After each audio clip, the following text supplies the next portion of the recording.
Hello, hello, hello, my friends, and welcome to Studio Day Heffrey. Jeff Cavanaugh here. I hope that you're subscribed to the channel and you're making sure you catch all of the content and you're mashing the thumbs up button because that's good for me. And it's kind of you if you do things that are good for me. Mike McCarthy will remain the Cowboys coach this year, which leads us to a few different things. One, I told you. One, it leads us down the road of what now, and why, and Dan Quinn, and Dak, and all of the things. And so we start with why. I think I've talked about why the last few days. But I'm going to start with a personal story. Something's probably wrong with me as a sports observer. No, you know what? It's not. No, nope, I'm doing it right. I remember when Marvin Lewis was the head coach of the Bengals, and for, I think it was 4 straight years, they would go to the playoffs and then they would lose. I think they won 10 games, 11 games, 10 games, 12 games. And at that time, I remember thinking, because Marvin Lewis's name became a big thing, where it was like, how are you going to do this if you just can't get past this certain point? You got to get rid of this guy. And I was like, man, I think making the playoffs every year is good. And then you see what happens. And I think in Dallas, life is a little bit weird. There's something going on with the Dallas fan base, and this is the thing. So I think if you're an older fan who's lived through 5 Super Bowls, there's an expectation that's just unrealistic, where it's like, I deserve that, and that's what this team is, where it's like, no, really, I mean, you made a Herschel Walker trade that'll never be repeated, and that was great. So you had the best team, and you get to win 3 Super Bowls there. That's cool. I wasn't there in the 70s. Congratulations on your 2 Super Bowls. So if you're an older fan, you're mad because you got used to being the best, and that's fun. In a league with 32 teams, you don't get to be the best very often, and that's tough. And then, if you're a younger Cowboy fan, here's the problem for the younger Cowboy fan. You get to take all the crap from fans without having any of the wins, because the Cowboys fan base becomes the Lakers fan base, the Yankees fan base, the fan bases that we hate because the team is the most popular, and the older fans who did win 5 Super Bowls have been real cocky about it for a long time and talk crap to people about how great the team is. And you haven't gotten to win anything, but you have to deal with the blowback from other fans who do talk about those things, and that sucks. So anyway, that was a sidebar. Everybody wants to win the Super Bowl. Everybody wants coaching staffs and players to be held accountable for the way that things end. The only question is, what does that mean? Like, just you're fired because we lost a game is not a strategy. It's an emotional reaction. And so you can exist in a world where you think that Jerry Jones is making a mistake because he's a couple of different things. He's optimistic and he's loyal. He is those things. And so if you think you would have had a better chance going into this year with a different head coach, you're certainly entitled to that opinion. Jerry either doesn't share it or isn't confident enough in it to walk away from something good, hoping for something great. He thinks his best chance at something great is continuing to be good and just getting a different result in the postseason. And I'll get comments on how that's kind of the insanity thing. But I think I mostly agree with it. What gives me the best chance to keep getting back to where I'm getting to and hope I can do something different when I get there? So we do have to do the same things that lead to winning the division, which you probably think is possible, right? 12 wins 3 years in a row. I do think this upcoming year is going to be more challenging to put a really good team together. But we've also seen some of the really big deficiencies that you know you have to address. And if I promise you that you come into next year with more than 1 linebacker on the roster, you have more of 4 or 5, that addresses a need.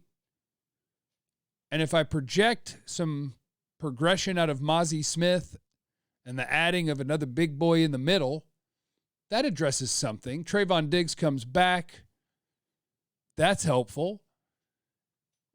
Tyron Smith comes back, and maybe that's a different discussion. I know I'm going to get a lot of people like, absolutely not. And I'm like, boy, if he's a Dallas lifer and he's willing to play at that Pro Bowl level, and you could get 10 or 12 games out of Tyron and have him for the playoffs, and he'll do that for $8 or $10 million, boy, you are way below market value there.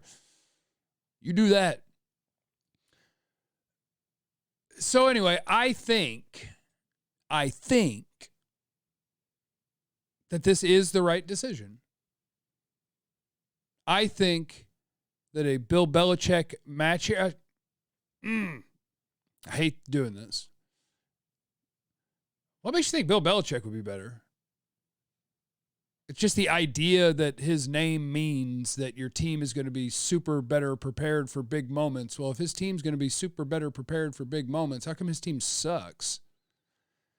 And if his team, it doesn't matter. I don't have to be negative about Bill Belichick to say that I think the Cowboys are doing the right thing. Jim Harbaugh's been out of the NFL for a while. He's won everywhere. If you wanted proven name, I would have actually preferred him over Belichick. But both of those guys are also program builders that the Cowboy thing would be weird for them. It would be weird for Jerry, and I don't know how that fit goes. And so you go with what you know. And people are going to be mad. There's going to be a lot of people that are mad and just wanted to be different for the sake of being different. But as the decision maker, you don't get different for the sake of being different. You get different for the sake of being better.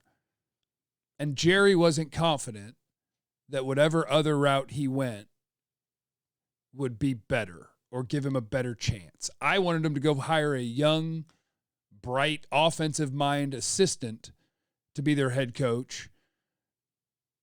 And Jerry ain't going to roll that way because that's risky. The weird thing is, once upon a time, he was a giant risk taker. And now I think he is, for the most part, the exact opposite, where he is very much risk averse to avoid downside as opposed to getting borderline reckless to attack upside. And so Mike McCarthy is going to be your head coach. The next step will be Dak. And I think likely what happens is Dak's going to sign a contract extension because, again, Jerry wants his best chance at being good every year. And your best chance at being good this year is to get the best quarterback play you can, which over the course of a season is Dak. You're not going to do better than that. I like that David Moore had in his article, and don't say Trey Lance, like if you were thinking about something else, because what he's telling you there is the organization is telling you it ain't Trey Lance. And we don't see Trey Lance practice every day and all those things, and I would never want to write off anybody over the course of their career. And maybe this offseason, Trey Lance signs like a 3-year, $15 or $20 million deal, and so he is sitting there in the wings for if you decide something as you go along, right? That's possible. But your best chance at getting back to where you got to and trying again is Dak at quarterback. And it's also, without Dak, counting $60 million against your salary cap. So he'll probably sign a contract extension. It'll be a really big number, and you'll have a lot of fans that'll be really mad at the number. Like, if you make X number of dollars, you have to be X number guy, and you can't be out here messing up and all those things. But it's just the cost of doing business. It's just how quarterback works in the NFL. It's how markets work. It's how employment works. You get what the market dictates that you get, especially if you have leverage where he does with the no trade clause and can't be franchise tagged after the year. So it's likely that that happens. Now, are there things you need to address with Dak? Sure. Absolutely. Congrats on being really, really good for 17 games. Now let's examine the history of the really big games, the winner go home games, which is a very mixed bag. Is there something to all of our slow starts in the postseason, that it takes a while to get going? Do we have, I think I heard the downbeat talking to Dave Campo on 97.1 The Freak this morning. And I forgot who asked the question, so I apologize to either Mike Soroy, Danny Bayless, or Kevin Turner. Is there some sort of performance anxiety in those very big pressure situations? And if so, what are we going to do about it? Let's do that. Let's sports psychologist our butts off, right? So what we're going to do is we're going to address the very best we can, the things that could be holding us back in these moments, and we're going to try our best. That's what we're going to do. And then we go to the Dan Quinn situation where I believe he has now completed 2 of his 5 head coaching interviews. And if he does not get a head coaching job, get ready, because I'm going to tell you that he will be back as well. And that is same thing. Maybe you have a defensive coordinator name for me that you feel better about. I am uneasy about the Dan Quinn defense in that I do believe it is incredibly reliant on the giant play and on the turnover as opposed to being down in and down out a good defense. I don't like that they're too small. I don't like that they're probably a little off kilter in terms of the way they play defense is we're mostly just going after the quarterback, and on the way there, we'll kind of think about how are we playing the run. And so there's Dan Quinn things that you have to work about. You're too small. There is an over-reliance on the big play, which is probably part of why people can run the ball on you and can throw the ball for splash plays, because the mentality is I'm going to get me a pick, or I'm going to get a sack, or I'm going to force a fumble, as opposed to I'm going to play good defense on this play and I'm going to do my job. So, like, those are the real things, I think, when you zoom out. The further you get away from a game where you can just focus your entire attention on what gives me the chance, the best chance, to get back to exactly where I was. Because a fan base, and it's not unfair, you get to feel however you want, a fan base is going to look at that incredibly skeptically and say, I don't care if you get back there. I only care what happens when you get there. And for them, they care about that too. But you have to give yourself the best chance to get back there before you can do anything about it. And the best chance to get back there is probably the same head coach working with the same quarterback. I guess I could talk myself into the same defensive coordinator. And I think I'm doing that because I love him. Like, Mike McCarthy is a guy that a lot of people don't like. And so it's like, it's easy for people to take shots at McCarthy because just his image or whatever it is makes it easy for people to be like, that guy's an idiot. Whereas Dan Quinn, I think, is the exact opposite. It's easy to think that that guy is absolutely incredible. And so it's more the real life things about Dan Quinn where it's like, it's hard to want to be critical of Dan Quinn.